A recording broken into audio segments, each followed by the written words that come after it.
Assalamualaikum warahmatullahi wabarakatuh. Perkenalkan, nama saya Intan Tamara Madini. Saya mahasiswa semester 7 pada program studi komunikasi dan penyiaran Islam di Universitas Muhammadiyah Mataram dengan NIM 2022G1C033.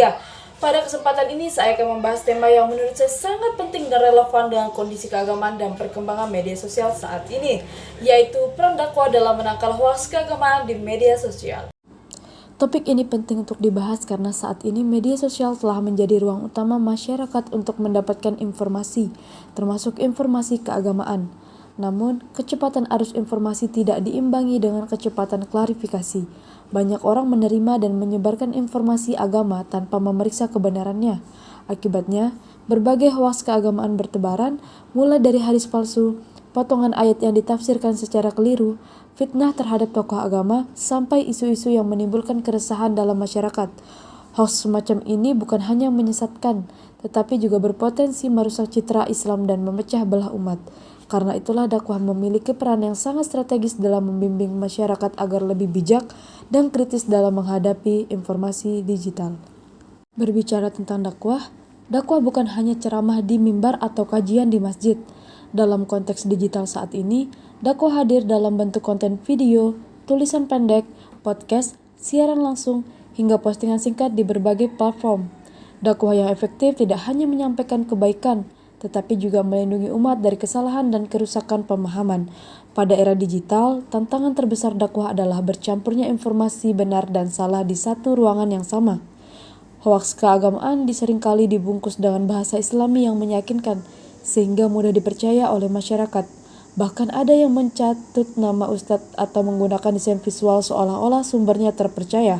Inilah alasan mengapa dakwah diperlukan sebagai filter sekaligus pencerah informasi. Beberapa bentuk hoaks keagamaan yang sering kita temui antara lain ayat dan hadis palsu yang tidak memiliki dasar, fitnah terhadap tokoh atau ulama tertentu, klaim amalan-amalan ibadah yang tidak pernah diajarkan Nabi, hingga propaganda kebencian yang mengatasnamakan agama.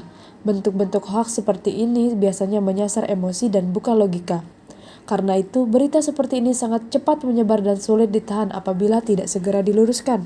Disinilah dakwah memainkan peran penting.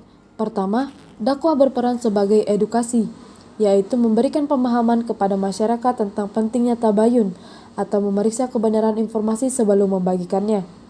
Prinsip tabayun ini jelas disebutkan dalam Al-Quran, khususnya dalam surah Al-Hujurat ayat 6. Kedua, dakwah berperan sebagai klarifikasi. Seorang dai atau komunikator muslim harus mampu meluruskan informasi yang salah dengan cara yang santun, argumentatif, dan tidak menimbulkan kontroversi baru. Ketiga, dakwah berperan sebagai kontrol sosial.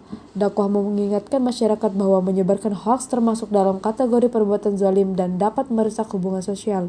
Keempat, dakwah berperan sebagai teladan digital. Konten dakwah yang jujur, akurat, dan beretika akan menjadi contoh nyata bagaimana seharusnya seorang muslim bersikap di media sosial. Selain itu, peran dakwah di era digital semakin penting karena data penggunaan media sosial di Indonesia sangat tinggi.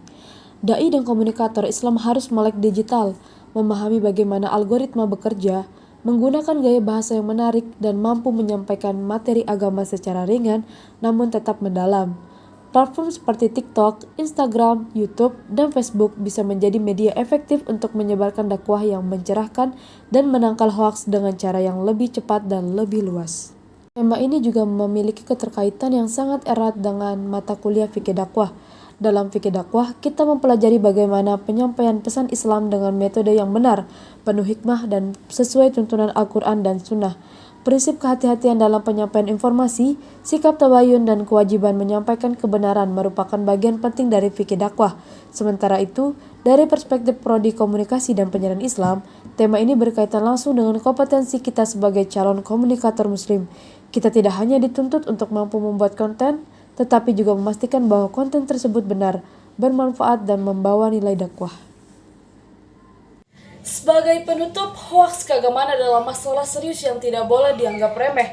Melalui dakwah yang bijak, santun, dan berbasis ilmu, kita dapat membantu masyarakat memahami kebenaran, menghindari fitnah, dan menggunakan media sosial secara lebih sehat. Mungkin cukup sekian materi yang bisa saya sampaikan, kurang lebihnya saya mohon maaf apabila terdapat kesalahan pada kata-kata saya atau materi yang saya sampaikan. Wabillahi taufiq wal hidayah. Wassalamualaikum warahmatullahi wabarakatuh. Dadah.